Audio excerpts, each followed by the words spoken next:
कौन ब्रह्मा का पिता है, कौन विष्णु की मां, शंकर का दादा कौन है, हमको दे बता। ये जानने के लिए कृपया सुनिए। जगत गुरु तत्वदर्शी संत रामपाल जी महाराज के अमृत वचन सर्व पवित्र धर्मों के पवित्र शास्त्रों के आधार पर।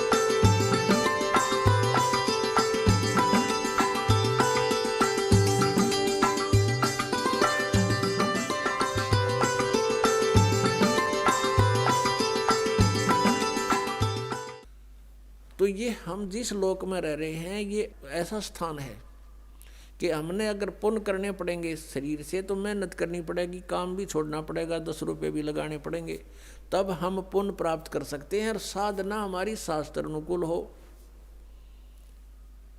शास्त्र विधि को त्याग कर मनमाना आचरण ना हो, तो तब हमें पुण्य मिलेंगे और पाप बराबर में लिखे जाएंगे। पाप अलग लिखे जाते हैं, पुण्य अलग लिखे जाते हैं। जब तक हम कबीर परमेश्वर की शरण में नहीं आते हैं, परम संत के माध्यम से हैं, तब तक हम जो साधना करते हैं चाहे वो शास्त्र अनुकूल भी क्यों ना हो, तो भी हमारी दोनों लिखे जाएंगे, पुण्य न्यारे पाप अलग, और दोनों ही हमें प्राप्त होंगे। उन भक्ति वाली साधनाओं का तो स्वर्ग महास्वर्ग में जिस झूठे सुख को हम सुख मानते हैं वहाँ मिलेंगे, और जो पाप अलग लिखे हुए हैं वो मिलेंगे हमने नरक में, या फिर 84 लाख योनियों में, या फिर मनुष्य जीवन प्राप्त होगा, उसमें भी कुछ मिश्रण किया जाता है पाप और पुण्यों का। तो कहने का भाव ये है कि जहाँ हम रह रहे हैं वो और जिन भगवानों को हम पूज रहे हैं उनकी पूजाओं से हमारे संचित कर्म नहीं कट सकते। प्रारब्ध का जो कर्म, प्रारब्ध का कर्म वो होता है जो हमारे जीवन में लिख दिया जाता है, जिसको हम भाग्य बोलते हैं, किस्मत, वो दोनों भोगने पड़ेंगे। और कबीर परमेश्वर की शरण में आने के बाद ये परमात्मा कहते हैं, यजुर्वेद अध्याय नंबर 5 के और मंत्र नंबर 32 में कहा है कि उसी कसी कबीर अंगहारी असी बम्भारी असी। अग अंगारी माने अग माने पाप, अरि माने शत्रु, पापों का नाशक, वो कबीर है, कबीर देव का, हम उसको कबीर साहब बोलते हैं। बम्भारी माने हमारे कर्मों के बंधन को काटने वाला, बम्बर माने बंधन, और अरि माने शत्रु, बम्भारी। तो बम्भारी जो बंधनों का शत्रु है वो कबीर देव है, कबीर साहब है। और वो रित धामा सवर ज्योति रित धामासी, वो स्वयं प्रकाशित है उसका शरीर परमात्मा का। जैसे सूर्य स्वयं प्रकाशित है ऐसे ही परमेश्वर का शरीर स्वयं प्रकाशित है, साकार है, मनुष्य सदृश है, नर आकार है, मनुष्य तुल्य है वो, और वो सतलोक में रहता है। अपनात्मा परमात्मा ने 600 वर्ष पहले अपनी अमृत वाणी में बोला था, कबीर वाणी में, सच्चिदानंद घन ब्रह्म की वाणी में 600 वर्ष पहले कहा था कि वेद मेरा भेद है, मैं मिलूं वेदन में नाही, और जौन वेद से मैं मिलूं वो वेद जानते नहीं। वेद मेरा भेद है, मेरी ही जानकारी, मेरी महिमा का गुणगान वेद कर रहे हैं, लेकिन इन वेदों में वर्णित विधि से मेरी प्राप्ति नहीं हो सकती, क्योंकि इन चारों वेदों में ब्रह्म तक की साधना का उल्लेख लिखा है। और 5वां जो वेद था सूक्ष्म वेद, जो सच्चिदानंद घन ब्रह्म की वाणी, यानी 5वां वेद था, उसको नाश कर दिया इस काल भगवान ने कि कहीं इन मेरे अंतर्गत जितने प्राणी हैं इनको भगवान का पता ना लग जाए और इस साधना को करके ये मेरे जाल से निकल ना जाएं। इस दृष्टिकोण से इस काल भगवान ने वो 5वां वेद नाश कर दिया। उस 5वें वेद के नाश की पूर्ति करने के लिए परमेश्वर स्वयं चल कर आते हैं सतलोक से, और फिर वो जानकारी देते हैं खुद आकर के। वो कहलाती है सच्चिदानंद घन ब्रह्म की वाणी, श्रीमद् भगवत गीता। अध्याय नंबर 4 के श्लोक नंबर 32 में कहा है कि अर्जुन जो 25 से लेकर और 31 तक जिन मंत्रों की श्लोकों में जो व्याख्या है, कोई तो योगासन करता है, कोई देवताओं की पूजा करता है, कोई तीक्ष्ण अहिंसावादी बनकर मुंह पर पट्टी बांध कर नंगे पैरों घूमता है, कोई जीव इंसान हो जाए ये ऐसी साधनाएं करते हैं, कोई स्वाध्याय ही करता है, कोई केवल अपने श्वास उश्वास पर ध्यान देता है कि श्वास बाहर जाता है, वो श्वास अंदर आ जाता है, इस पर देखते रहो, बस यही क्रियाएं हैं, यही साधना है। ना देखोगे तो भी श्वास तो आवे जावेगा, ना तुम्हारे देखने तक के कला टूटी उसमें। तो बिना ज्ञान के ये धक्के दे रखे थे, डरे डुआ रखे थे अपने से, ये साधनाएं ठीक नहीं थी। शास्त्र विधि को त्याग का मनमान्य आचरण था। तो कहता है इन 25 से लेकर 30 तक जो ये श्लोकों में चौथे अध्याय के गीता जी में साधना या साधक अपनी साधना को पापनाशक जानते हैं और इसलिए वो कर रहे हैं। एक दिन उनको ये पता लग जाए गलत है, तुरंत छोड़ देंगे वो।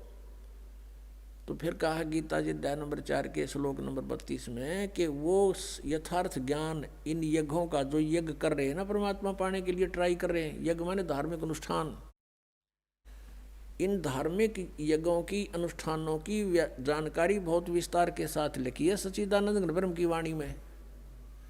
ब्रह्मणे मुखे यानी उस परमात्मा ने अपने मुख से आकर बोली है उस वाणी में,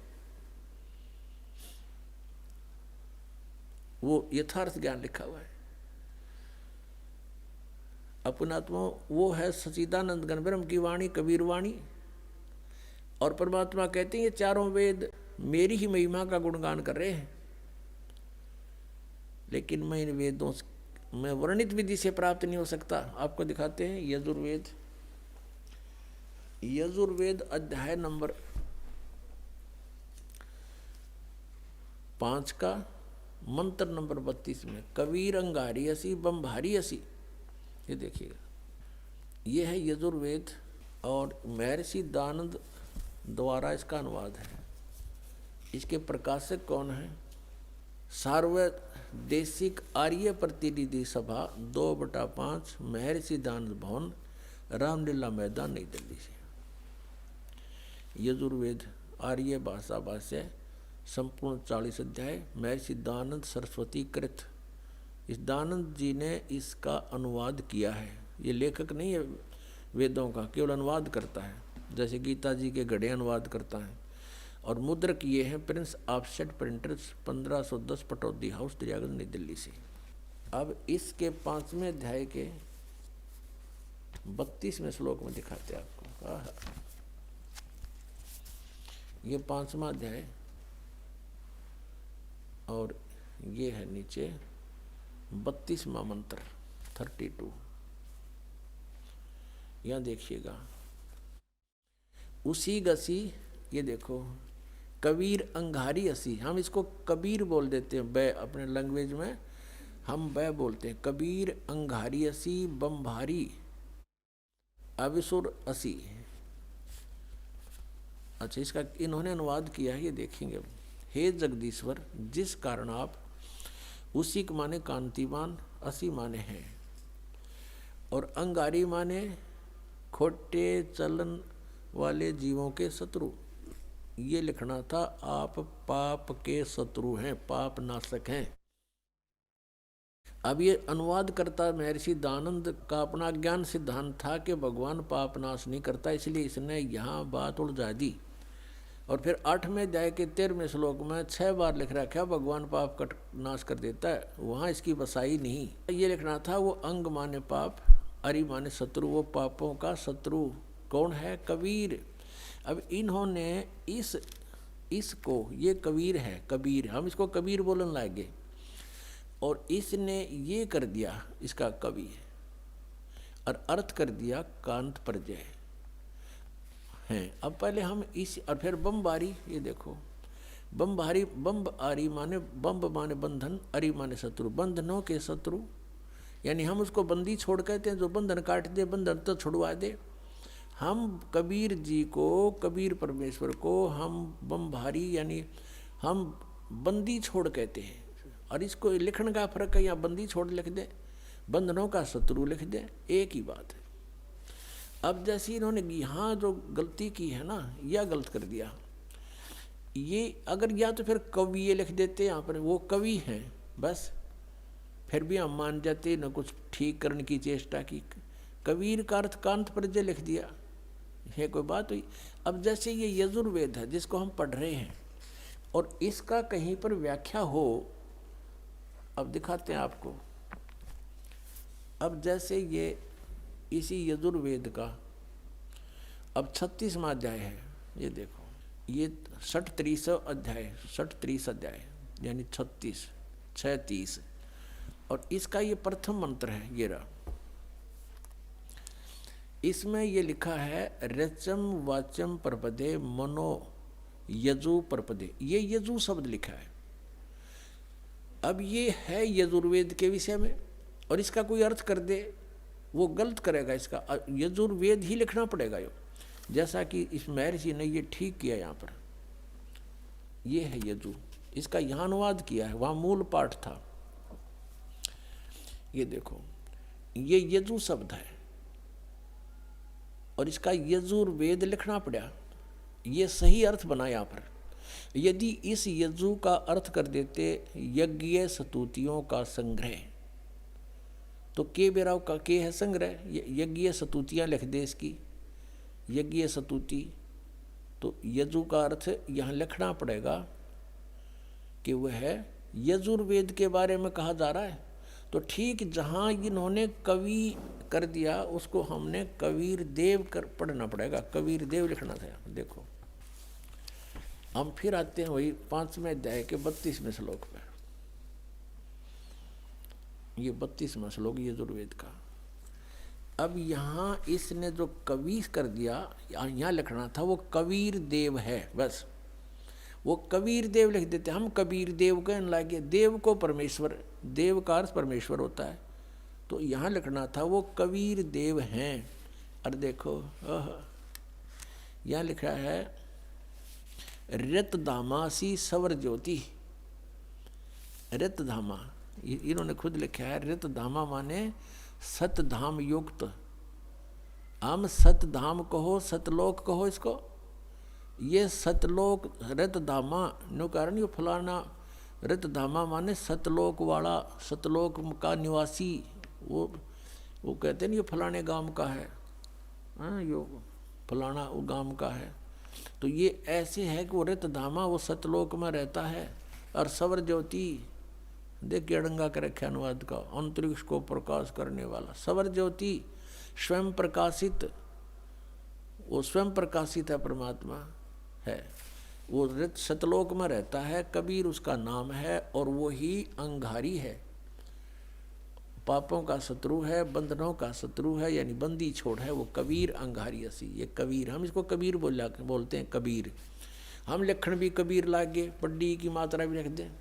अब परमात्मा ने कहा वेद मेरा भेद है, मैं वेदन में नाही, और जौन वेद से मैं मिलूँ वो वेद जानते नहीं। ये देखिएगा ऋग्वेद भाषा भाष्य द्वितीय भाग, ये कहाँ से प्रकाशित है?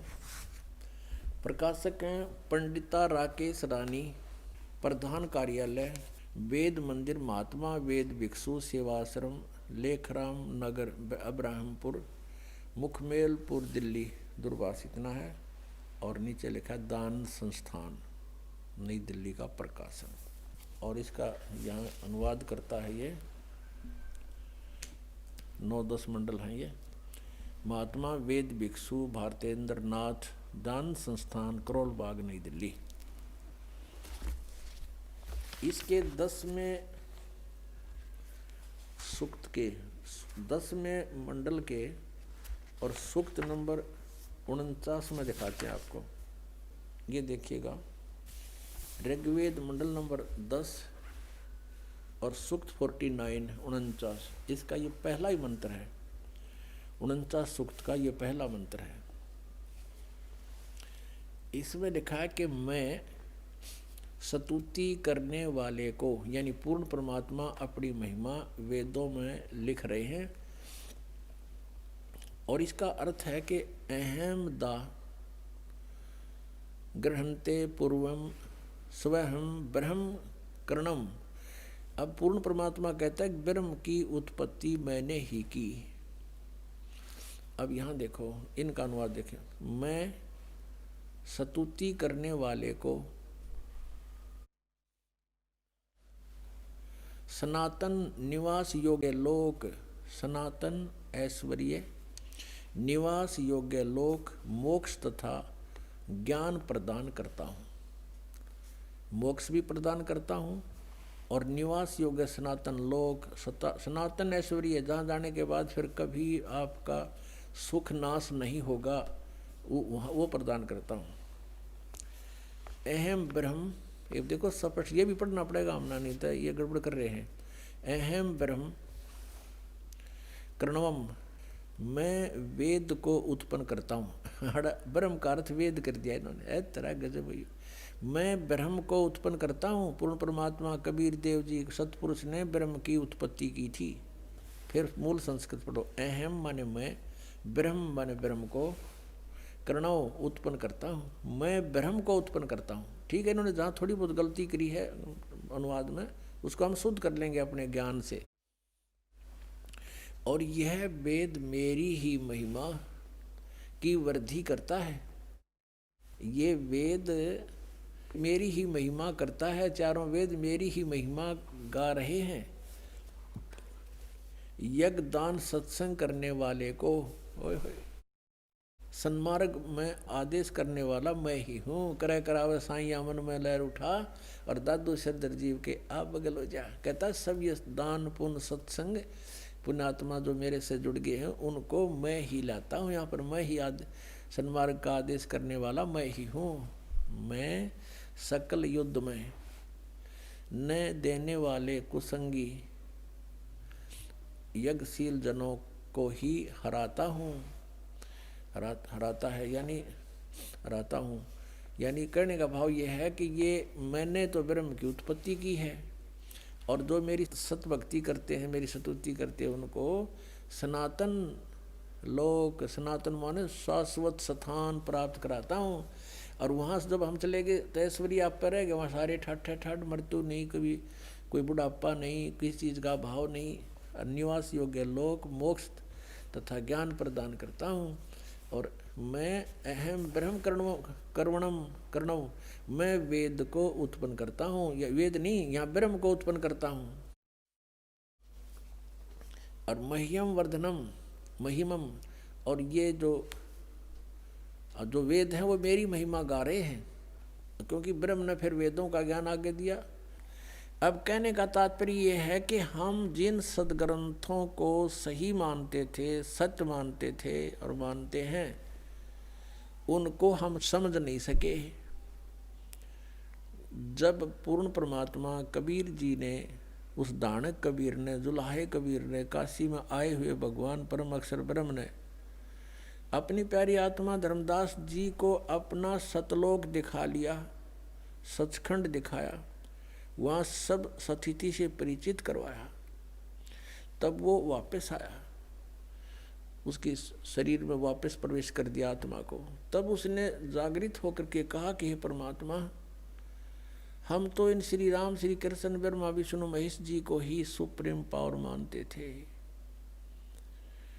हे मालिक, फिर ये तो वेद और जितने भी पुराण हैं ये सब झूठी हैं। इनमें इनके बारे में बताया गया जो अमर है, सर्वशक्तिमान है, सर्वेश्वर है। परमेश्वर ने कहा वेद कतेब झूठे नहीं भाई, और झूठे हैं जो समझे ना ही। झूठे तो वो हैं जो इनको समझ नहीं सके। वेद पढ़ने पर भेद न जाने, बाँचे पुराण 18। और फिर भी वेद पढ़े और उसका समझ नहीं सकते, इस करके अज्ञान साधनाएं शुरू करवा रखी हैं। और जड़ को अंधा पत्ते खुआवे, भूल गया सृजनहारा। भगवान पर तुलसी के पत्ते चढ़ावे, फल फूल चढ़ावे मूर्ति के ऊपर, कहते हो सृजनहार को भूल गए तुम। तो इन वेदों में परमेश्वर की महिमा है, ये भी धीरे धीरे आपके समक्ष यथार्थ अनुवाद आओगा। पहले तो आप जी को ये जो ना दृढ़ करना चाहता है ये दास, कि आप जी ये समझें कि जो भी दास बोल रहा है वो सारी साची है। उसके बाद ये दास इन वेदों का जितना आवश्यक है उनका अनुवाद करेगा।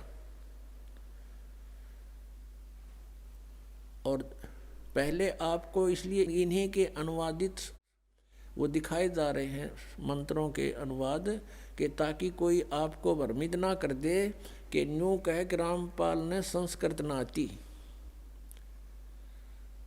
और ये महर्षि दानंद के अनुयायी आचार्य ये संस्कृत के गाता थे, महर्षि भी दानंद भी विद्वान पुरुष था, संस्कृत का गाता था। वो सही समझा है उन्होंने, वेदों का ठीक अनुवाद कर रखा है। तो पहले उन्हीं के द्वारा किए गए अनुवाद को दिखाकर फिर दास साथ साथ उनमें जो त्रुटि है वो आपके समक्ष पेश करेगा। फिर आपका समझ में आओगी, फिर आप दृढ़ हो जाओगे कि सचमुच कौन सा अनुवाद सही है कौन सा गलत है। फिर आप स्वयं निर्णय लेकर के दृढ़ हो जाओगे। और जब तक हम दृढ़ नहीं होंगे हम कोई मोक्ष प्राप्ति नहीं कर सकते। डगमग आदमी कभी सफल नहीं हो सकता। आप आगे जाकर के मान लीजिए दो रास्ते हो जाते हैं, कहीं आप अकेले जा रहे हो, या तो आपके साथ गाइड हो, कोई व्यक्ति जानकार हो, या फिर आपके पास मैप हो, उस मैप पर आप देख कर चल सकते हो कि ये रास्ता नहीं ये है, और मैप के बारे में आप दृढ़ हो कि सचमुच इसमें जो लिखा फाइनल है। तो ये हमारे सदग्रंथ हमारे मैप हैं। ये मैप आपको मानचित्र दिखाया जा रहा है कि आप जिस रास्ते जा रहे हो ये रास्ता आपका है, ये नहीं है। और आप दृढ़ हो जाओगे सचमुच ये, फिर आपको डगमग नहीं हो सकते। अगर आपके पास मैप नहीं है, आप चल पड़े, आगे दो रास्ते हो जाते हैं, वहीं पर आप असमंजस में पड़ जाओगे, आंख मीच करते चल पड़ो किसी साइड में, वो दूसरी बात है। तो ऐसे इन सदग्रंथों का आपके रूबरू कराना ये दास अनिवार्य समझता है। अब बताया कि वेद मेरा भेद है और मैं ना वेदन के माही, जौन वेद से मैं मिलूं ये वेद जानते नहीं। अब जैसे गीता जी अध्याय नंबर 4 के श्लोक नंबर 32 में कहा कि वो परमात्मा ने अपने मुख कमल ते जो वाणी बोली, सच्चिदानंद घन ब्रह्म ने, यानी उस परम अक्षर ब्रह्म ने जो अपने मुख से वाणी बोली, उसमें बहुत विस्तार के साथ इन धार्मिक अनुष्ठानों की जानकारी दे रखी है। उसको चौथे अध्याय के 34वें श्लोक में श्रीमद् भगवत गीता में कहा कि गीता ज्ञानदाता ये काल श्री कृष्ण जी में बढ़कर बोल रहा है, इसमें प्रवेश करके बोल रहा है कि उस ज्ञान को तू, वो तत्व ज्ञान है, उस ज्ञान को तू तत्वदर्शी संतों के पास जाकर समझ। उनको दंडवत प्रणाम करने से, कपट छोड़कर उनकी सेवा प्रसन्न करने से, सरलता पूर्वक प्रसन्न करने से वो तत्वदर्शी संत तुझे परमात्म तत्व का ज्ञान कराएंगे जिसको गीता ज्ञान दाता भी नहीं जानता। वो तत्व ज्ञान है जो सच्चिदानंद घन ब्रह्म की वाणी में है, सच्चिदानंद घन ब्रह्म के मुख से निकली है। यानी उसी परमेश्वर ने आके ये सच्चाई हमें बताई है कि तुम कौन हो, तुम कहाँ से आए हो, कौन परमात्मा है, तुम साधना क्या करते हो। तो वो परमात्मा की महिमा जैसे आपने ऋग्वेद मंडल नंबर 10 सूक्त 49 में प्रथम मंत्र में आपने पढ़ा कि वो वेद जो परमात्मा कहता है पूर्ण ब्रह्म के इस वेद का इस ब्रह्म की उत्पत्ति मैंने की। और ब्रह्म ने फिर आगे मेरी महिमा, क्योंकि ब्रह्म के अंदर परमात्मा ने 4-5 वेद फीड कर दिए थे, जैसे एक मोबाइल से दूसरे मोबाइल में ट्रांसफ़र कर दी जाती है पूरा का पूरा मैटर, फिल्म की फिल्म पूरी। ऐसे परमात्मा ने 500 वेद इसके अंतःकरण में फैक्स कर दिए थे वहाँ से। और फिर जैसे समय आने पर अपने आप मालिक के नियमानुसार इसके अंदर से श्वासों के माध्यम से वो सारे बाहर आगे प्रकट हो गए। अब अगर आज से 50 वर्ष 20 वर्ष 40 वर्ष पहले ये दास ये बताता कि परमात्मा ने इसके कंप्यूटर में इसके काल के अंतःकरण में वो चारों वेद भेज दिए और फिर समय आने पर उसको आदेश अनुसार प्रक्रिया मालिक ने ऐसी की कि उसके श्वासों से आप निकले बाहर, तो ना दच्चा यह बात आज सारा यकीन होगा, विश्वास होगा आपको। क्योंकि आजकल आप जो टेक्निक देख रहे हो कहाँ से कहाँ डाउनलोड कर लेते हैं, और एक छोटी सी चिप होती है इतनी, और उसके अंदर कितना मैटर भरा होता है, उसको कहीं भी फिट कर दी जा, जिसमें वह डाल दिए, फिर उसे कितना डाउनलोड कर लो, पूरे पृष्ठ के पृष्ठ इतना बड़ा पुलंदा भर लो। तो ऐसा हुआ था। तो इसने जब देखा कि डाउनलोड इसने किया बाहर अपने कंप्यूटर से अंतःकरण से, तो पढ़ा के पर जो 5वां वेद था सूक्ष्म वेद, उसमें तो सारी ये जानकारी है। वे ऑफ वर्शिप भी इसने एक नहीं देखा, आप बताओ, उसको नष्ट कर दिया, छुपा दिया। और ये 4 थे जो जिसमें महिमा तो थी भगवान की, इनको खत्म नहीं कर सका ये। इसमें भी महिमा है लेकिन वे ऑफ वर्शिप नहीं है। और इस वेद को समझना यहाँ के प्राणियों के बस की बात नहीं, चाहे ब्रह्मा जी हो, चाहे विष्णु, चाहे शिव जी, ये भी वेदों को नहीं समझ सके। ये तो वो परमात्मा स्वयं आता है, फिर स्वयं ही अपने द्वारा वर लिखी हुई उन ग्रंथों को स्वयं ही ठीक ठीक समझाता है। अब जैसे वेदों का जो निर्णायक ज्ञान परमात्मा ने अपनी सच्चिदानंद घन ब्रह्म की वाणी कबीर वाणी में बोला, अब उस वाणी से परिचित होने के बाद हमने वेदों को खोला और वेद बिल्कुल साफ हो गए। क्योंकि ये आध्यात्मिक ज्ञान है, इसको संस्कृत भाषा के जानने वाले नहीं खोल सकते, इसका अनुवाद नहीं कर सकते। जैसे किसी ने हिंदी सीख ली, फॉरेनर ने, अच्छा हिंदी में चाहे कुछ भी बन जा और शास्त्री बन गया, और उसने रामायण का ज्ञान नहीं, रामायण की सटोरी का ज्ञान नहीं, और उसको कोई कहे कि ले आप इन तुलसीदास कृत चौपाइयों का अनुवाद कर दो, अड़ंगा करेगा वो, बेसिक विद्वान बना हुआ है। तो ऐसे ही इन विद्वानों ने, संस्कृत भाषा के विद्वानों ने, विद्वान तो होता जो सर्वज्ञ हो, सर्वज्ञ केवल कबीर परमेश्वर है, और सब भाषाओं का, सब अध्यात्म ज्ञान से सबका जानकार था वो, और उनको अविद्वान कहते थे, ये नकली विद्वान। अब संस्कृत भाषा के जानने से विद्वान नहीं होता, एक भाषा के जान लेने से विद्वान नहीं होता, उसका ठीक है, उसको वो भाषा आती है, उसका मास्टर है, बस। अब तत्व ज्ञान को नहीं समझ सके, जिस कारण से उन्होंने इनके अर्थों का अनर्थ कर दिया। अब वो परमात्मा स्वयं वहां से चलकर आते हैं, अपने द्वारा रची हुई सृष्टि को वही ठीक ठीक बताते हैं, और यथार्थ ज्ञान वही आकर देते हैं, वो ज्ञान समझाते हैं, मनुष्य की तरह चलकर आते हैं।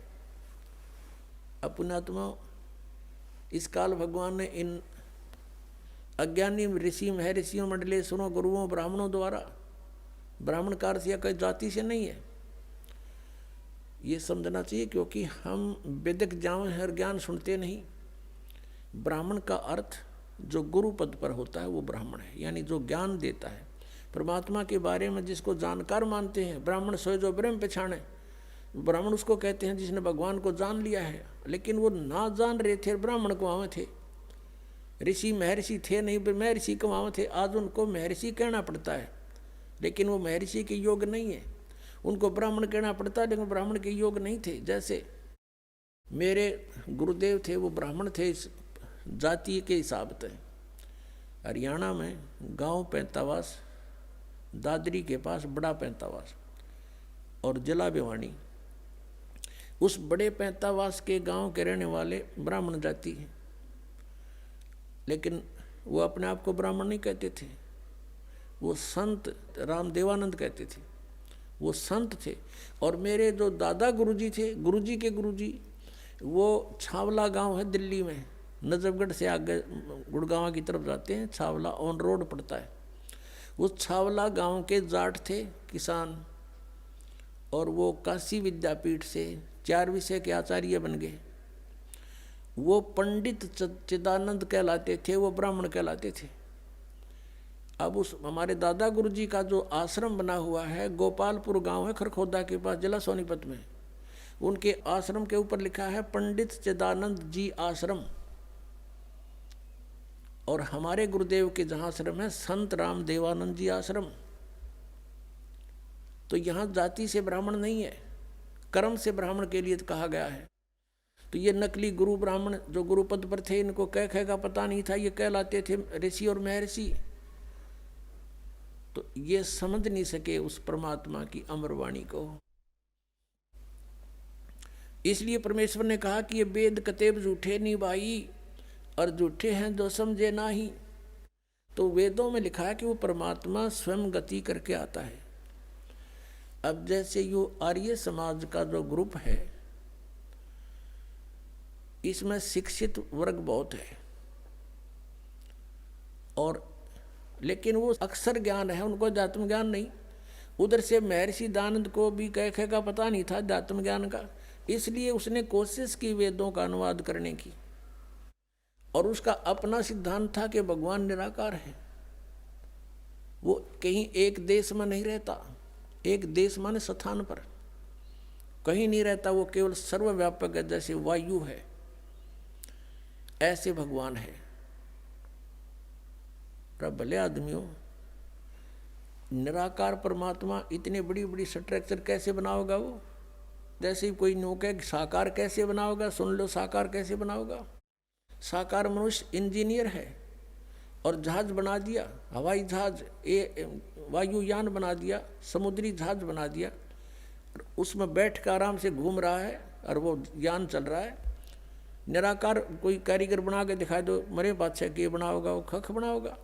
तो ऐसे परमात्मा मनुष्य सदृश है, उनकी वो अमित ओजा है, उसकी शक्ति का कोई वार पार नहीं है।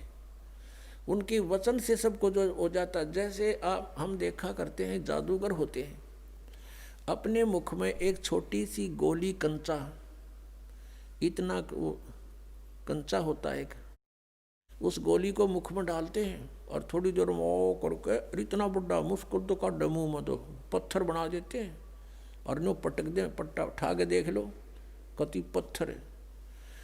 तो उस जब एक जादूगर इतना कुछ कर सकता है, और वो तो परम जादूगर, वो तो सर्वशक्तिमान, एक वचन में सब कुछ कर दे। तो ऐसे ही उस परमात्मा की महिमा से हमने परिचित होना। उस परमात्मा ने कहते हैं एक शब्द में सब किया, सकल जमी आसमान, एक वचन में सब कुछ बना दिया। तो समर्थ है, उसको वो कुछ भी कर सकता है। तो वो जानकारी स्वयं ही आकर दी। और ये निराकार बताओ भगवान को, और वेद के साकार है, निराकार है, मनुष्य सदृश है वो। अपनात्माओं, इसलिए परमात्मा कहा करते, मोती मुक्ता दर्शत नाही, ये जग है सब अंदरे, दिखत के तो नैन चश्म, इनका फिरा मोतिया बिंदरे।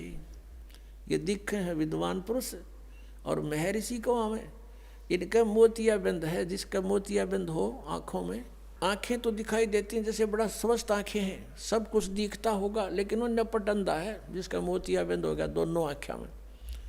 तो परमात्मा कहते हैं कि तुमने ये महर्षि दिखाई दे हैं, गुरु ब्राह्मण दिखाई देते हैं, ये मंडलेश्वर, इनका मोतिया बिंद हो रहा है, इन्हें अपने सदग्रंथों में लिखी हुई सच्चाई का नहीं पता।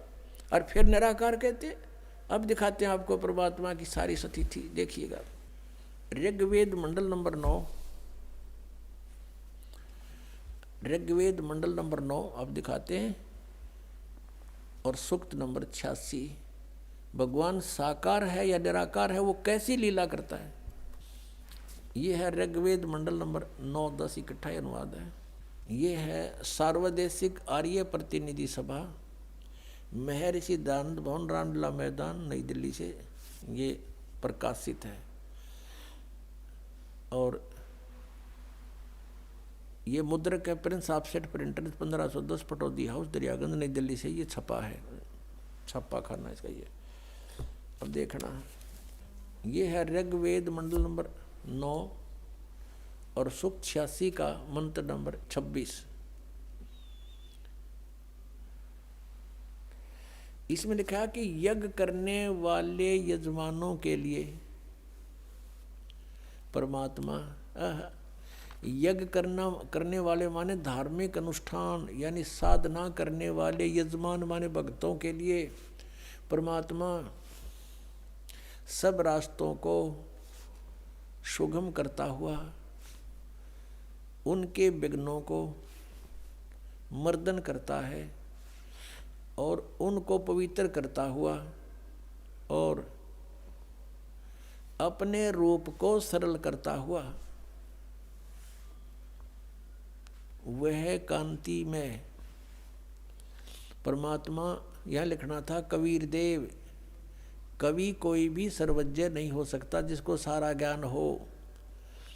कवि कविता बना सकता है, ये कबीर देव लिखना था यहाँ पर। वो कबीर देव विद्युत के समान यानी आकाशीय बिजली की तरह सेकंड में नीचे आ जावे, क्रीड़ा करता हुआ, ऐसे लीला करता हुआ वर्णीय पुरुष को यानी अच्छी आत्मा को प्राप्त होता है।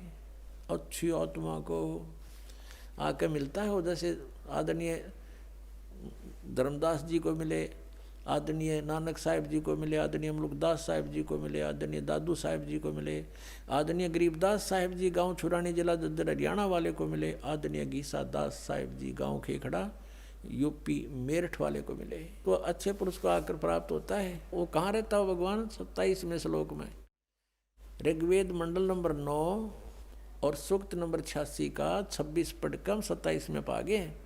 इसमें इन्होंने ये जो निराकार मानते थे भगवान को और वेद बता रहे हैं, वह परमात्मा प्रकाश पुंज को, परमात्मा को, जो परमात्मा ध्युलोक के तीसरे पृष्ठ पर विराजमान है वहाँ रहता है। तीसरे एक स्थान पर रहता है ध्युलोक के यानी उस तेजो में लोक सतलोक के एक स्थान पर, तीसरे स्थान पर विराजमान है, स्थान पर विराजमान है, वहाँ रहता है। निराकार क्यों करो है भगवान जब वहाँ बैठा है? आगे दिखाते हैं। ये है ऋग्वेद मंडल नंबर 9 सूक्त 82 का। ऋग्वेद मंडल नंबर 9 और सूक्त 82। और यहाँ देखें, ये है 82वां, 81वां समाप्त हुआ, ये 82वां शुरू हो जाता है। इसका प्रथम मंत्र, इसमें लिखा है कि जो सर्वोत्पादक प्रभु, सबकी उत्पत्ति करने वाला परमेश्वर प्रकाश रूप है।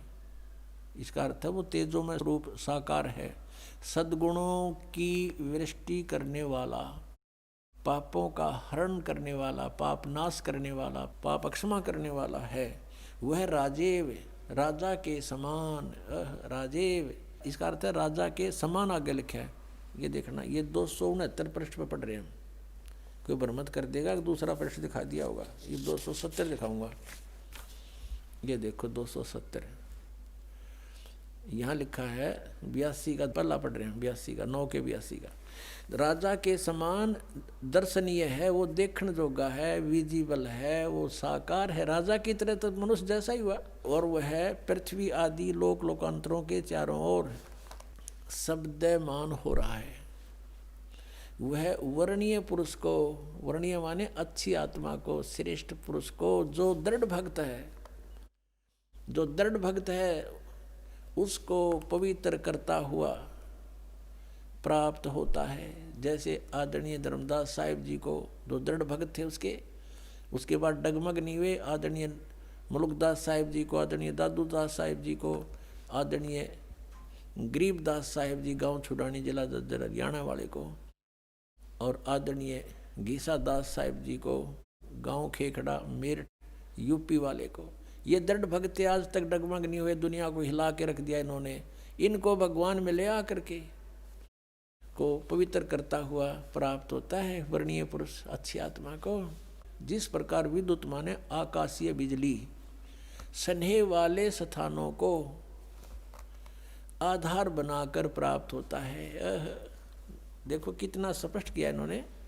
ऋग्वेद मंडल नंबर 9 और सूक्त नंबर 81 में कति कंसेप्ट क्लियर कर दिया कि वो परमात्मा राजा की तरह देखने जोगा है। राजा का अर्थ है कि वो शक्तिशाली होता है, मनुष्य सदृश ही है, राजा के समान है और साकार है, देखने जोगा है। और वो अच्छी आत्मा को वहाँ से चलकर आकर मिलता है ये, और जो दृढ़ भक्त होते हैं उनको मिलता है, अन्य को नहीं। जैसे आकाश की बिजली, आकाशीय बिजली गिरती है वो किसी वस्तु पर गिरती है जहाँ उसका विशेष अट्रैक्शन बनता है। पुराने समय में जब कांसी धातु के बेले थाली हुआ करते प्रांत, और उनको अगर वर्षा के दिनों में कहीं बाहर वो पड़े रह जाते तो हमारे बुजुर्ग दादी माता कहा करते थे कि कांसी के बर्तन पर बिजली गिर जाती है, जब उसका संयोग होता है ऊपर से गिरने का तो वहाँ अवश्य उसी को तुरंत वहीं आकर के अट्रैक्ट होती है, उस कारण उस खिंची आती है, उसी पर गिरती है। उसको उठवाकर अंदर रखवा दिया करते थे। तो कहने का भाव ये है कि परमात्मा उस बिजली की तरह जैसे वो अपने विशेष जिस पर वो आकर्षण होता वहीं गिरती है, ऐसी स्थिति से परमात्मा उन दृढ़ भक्तों को आकर मिलता है जो मिलन योग्य हों, जिनको वो उनसे आकर्षित होता है, ताकि ये मेरी आगे बढ़ा सकें, इस ज्ञान को, काल के जाल को हटा सकें, मेरे प्यारी आत्माओं तक ये संदेश पहुंचा सकें। और उनका क्या कर ले, आंखें देखें जब भी ना मानो न भगवान मिल लेगा, उन तो काला मिल लेगा जहाँ ये रह रहे हैं। अब 9वें मंडल सूक्त 82 का मंत्र 1 पढ़ लिया, अब 2 दिखाते हैं, देखिएगा। ऋग्वेद मंडल नंबर 9 सूक्त 82 का हमने ये पढ़ लिया, अब 2 पढ़ते हैं। वो परमात्मा किस उद्देश्य से आता है? हे परमात्मन, उपदेश करने की इच्छा से आप महापुरुषों को प्राप्त होते हो, अच्छी आत्माओं को, महान आत्माओं को प्राप्त होते हो, और आप अत्यंत गतिशील पदार्थ के समान हमारे आध्यात्मिक यज्ञों को प्राप्त होते हो। यानी अत्यंत गतिशील पदार्थ के समान, यानी जैसे बिजली चलती है, बिजली जैसी गति से आप, और उपदेश करने के लिए आते हो, यहाँ पर सच्चा ज्ञान देने के लिए। आप कबीर देव हैं, आप कबीर देव, यह लिखना था, सर्वज्ञ लिख दिया, आप यहाँ लिखना था आप कबीर देव हैं। हम उसको कबीर साहब कहते हैं, आप कबीर साहब हैं, शुद्ध स्वरूप है। अब जैसे ये अभी आपको दिखा था, जहाँ यजु लिखा हो तो यजुर्वेद लिखना पड़ेगा वहाँ पर, वो इन्होंने किया भी है। महर्षि दानंद ने यजुर्वेद के 36वें अध्याय के प्रथम मंत्र में यजु का अर्थ यजुर्वेद किया है, तो यहाँ लिखना था वो कबीर देव है, वो शुद्ध स्वरूप है। हमारे पापों को हे दूर करके, हे सोम, हे अमर परमात्मा, हमको सुख दे। पुण्यात्मा, वेद पढ़े पर भेद न जाने, ये बात पुराण 18। वेद पढ़े पर भेद न जाने, गुरु बिन काहू न पाया ज्ञाना, जो थो था बूछड़े मूड किसाना। गुरु बिन वेद पढ़े जो प्राणी, समझे न सार रहे अज्ञानी। ये अज्ञानी रहे, इन वेदों को पढ़ा करते, और मैं ऋषि को आगे इन कक्का भी नहीं पता था। अब जैसे परमात्मा मनुष्य दृश्य ये सिद्ध होगा, राजा के समान देखने जोगा है, और वहाँ से गति करके आता है, जिन महापुरुषों को मिलता है, जिन महापुरुषों ने मिला उन बताया कबीर इज गॉड।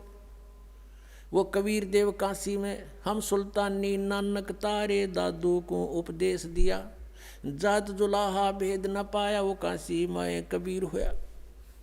आदरणीय गरीबदास साहिब जी गांव छोड़ानी जिला जद्दर वाले, जिनको भगवान आकर मिले थे, क्या कहते हैं गरीबदास साहिब ने फिर बताया है कि सर्व कला सतगुरु साहिब की, या दुनिया दा जीवन झूठा भूल गए मर जाने नू, और सर्व कला सतगुरु साहिब की हरियाए हरियाणे नू।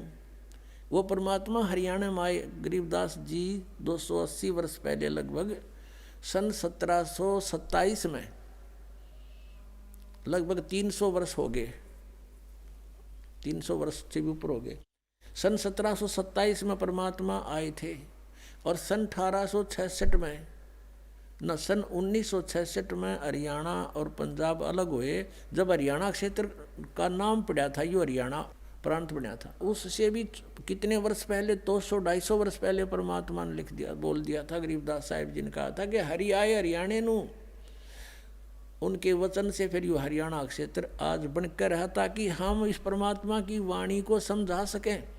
अगर ये वाणी 200 वर्ष पहले बोलते, 100 वर्ष 50 वर्ष पहले से बोलते, तो कौन से कहाँ थे? हरियाणा था ही नहीं, जब नाम निशान नहीं था। तो यो हरियाणा बनवा दिया। ये वाणी हमारे को याद दिला दी कि हरि आए हरियाणे नू। इनको पता था मालिक का कि इस वाणी का कहाँ आवश्यकता पड़ेगी, किस समय में। तो वो गरीबदास साहिब जी को परमात्मा मिले और वो कहते हैं भगवान हरियाणा में आए भाई, हमारे हमें मिले। और वेद कहते हैं वो अच्छी आत्माओं को आकर मिलते हैं। तो मनुष्य सदृश है परमात्मा। गरीबदास साहिब ने कहा है कि हमरे ही हुनियार है, हमारा सृजनहार, हमारे हुनियार का, हमारे जैसा हमारा स्वरूप, हमारे जैसा स्वरूप है, मनुष्य सदृश है। और वेद बताते हैं कि वो नर आकार है, वो परमात्मा मनुष्य सदृश है। आपको दिखाते हैं कौन कौन से वेदों में, और आपको अभी दिखाएंगे। ऋग्वेद मंडल नंबर 7 और सूक्त नंबर 11 के मंत्र नंबर 3 में लिखा है मनुष्यवत अग्ने। अग्नि माने परमेश्वर। हे मनुष्य के समान परमात्मा।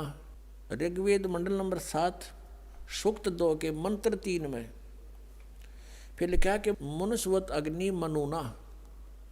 हे मनुष्य के समान भगवान, मनुष्य तुल्य, मनुष्यवत, हे मनुष्य जैसे भगवान। मनुना, मनुना माने एक जैसे एक विद्वान पुरुष की तरह आप आते हो और ज्ञान का भंडारा खोल देते हो। ऋग्वेद मंडल नंबर 1 सूक्त 44 में मंत्र नंबर 11 में मनुष्यवत देव, देव माने परमेश्वर, हे मनुष्य के समान भगवान। ऋग्वेद मंडल नंबर 1 सूक्त 31 के मंत्र 17 में मनुष्यवत अग्नि, हे मनुष्य जैसे भगवान। ऋग्वेद मंडल नंबर 1 सूक्त 46 का मंत्र 13 में लिखा कि मनुष्यवत शंभु, मनुष्य के समान है कल्याणकारक परमात्मा। शंभु माने भगवान। ऋग्वेद मंडल नंबर 8 सूक्त 18 के मंत्र 21 में नरवत वरुण, नरवत, हे मनुष्य कैसे भगवान। ऋग्वेद मंडल नंबर 8 सूक्त 43 के मंत्र 13 में मनुष्यवत अग्नि।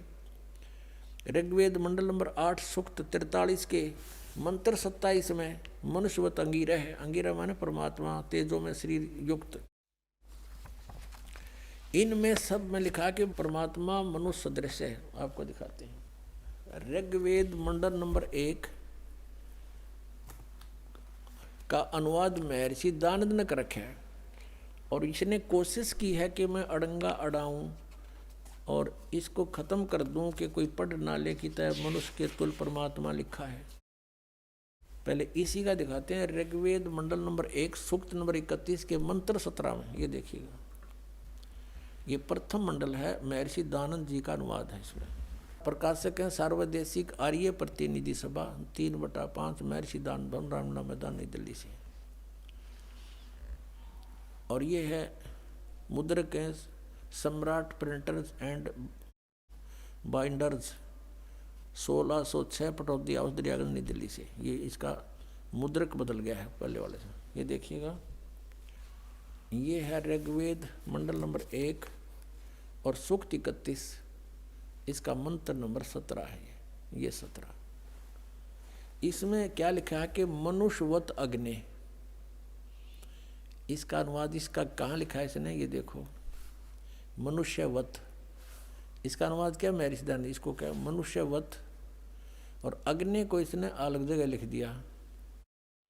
अग्नि, अग्नि यहाँ कर दिया और मनुष्यवत को इसने यहाँ ले लिया। अग्नि पहले लगा दिया तो इसने लिखा कि हे पवित्र अंगिरह माने प्राण के समान धारण करने वाले। अंगिरह माने भी परमेश्वर होता है। यहाँ लिखना था मनुष्यवत अग्नि। अंगिरह है अंगिरस, अंगिरसवत अंगिरह है।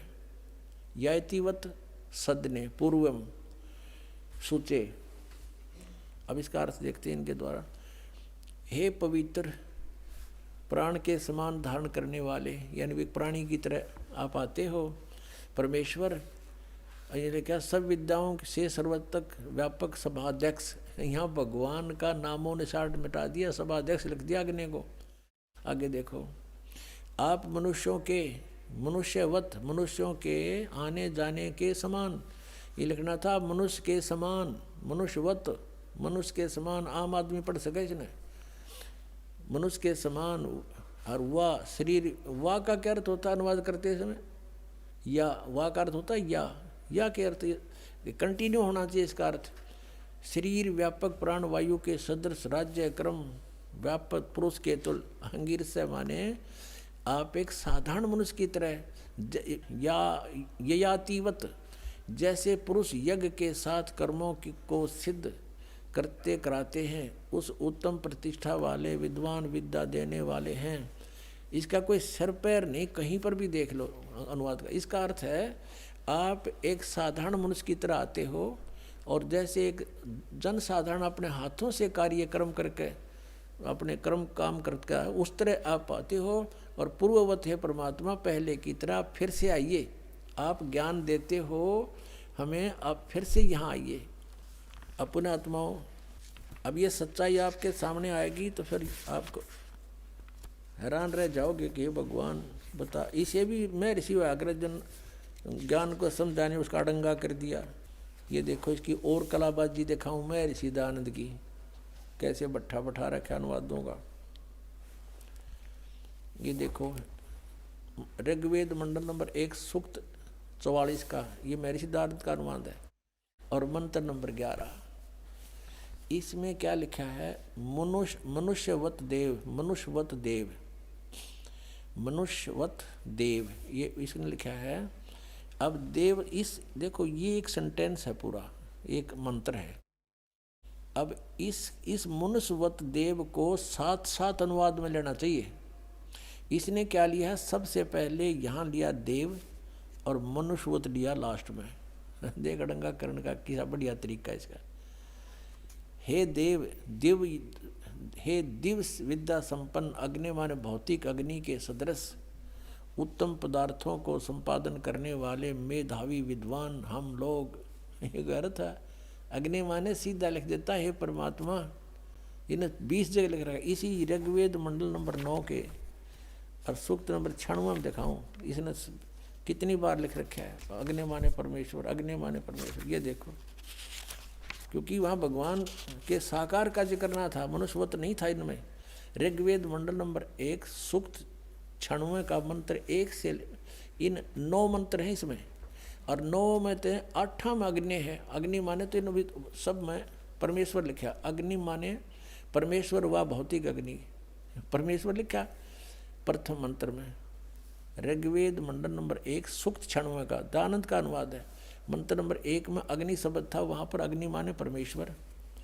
और दूसरे में ये देखो, दूसरे में अग्नि शब्द है परमेश्वर को।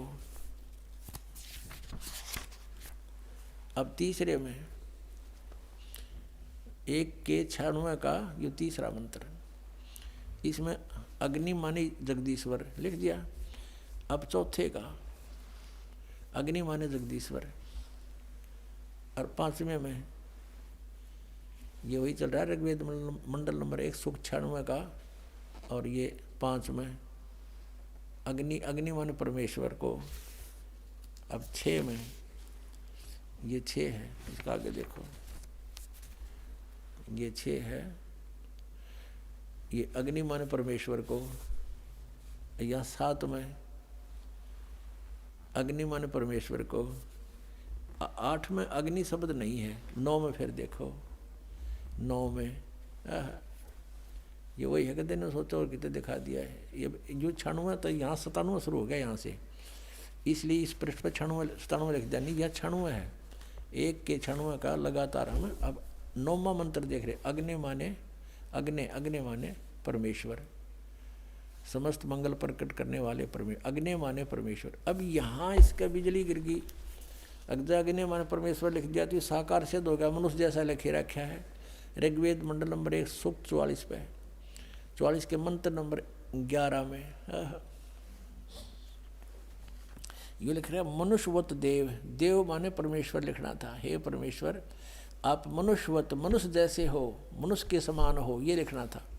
अब ये इसने यहाँ लिखा देव, इसका जो टांग पाट दी, यहाँ से वहाँ ले गया और इसको यहाँ ले आया। कोई बात हुई? जब एक कोई दोहा है, श्लोक है, उसके इसी सेंटेंस का इसी से में अनुवाद होगा।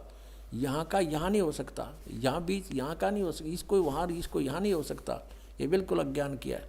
ये मनुष्यवत तो यहाँ लिख दिया, हे करने सभापति लिख दिया, मेधावी, हाँ, ये भौतिक अग्नि लिख दिया, अग्नि का के भौतिक अग्नि के सदृश से यहाँ लिखना था, हे परमेश्वर ये मनुष्यवत, ये यहाँ लिखना था यज्ञ के। तो आप धार्मिक अनुष्ठानों का ज्ञान देने के लिए, साधन बताने के लिए परमात्मा आप परमेश्वर आते हो, और गुरु रूप में आते हो, होता रूप में, ऋत्विजम रूप में, ऋत्विज बन के आते हो, और आप मनुष्यवत हैं, मनुष्य के सदृश हो। आपकी बुद्धि इसका कोई, आप ही सबकी बुद्धि को प्रेरित करते हो। ये देखो, और ये लिख दिया मनुष्यवत, और यह मनुष्यवत यहाँ ले लिया, और इस देव को यहाँ ठोक्या, ये अनुवाद होया। अरे तेरा गजब भैया, और मैं ऋषि को आवे। इसे ऐसे बहुत प्रमाण हैं, लेकिन कहते हैं समझदार को संकेत ही बहुत होता है।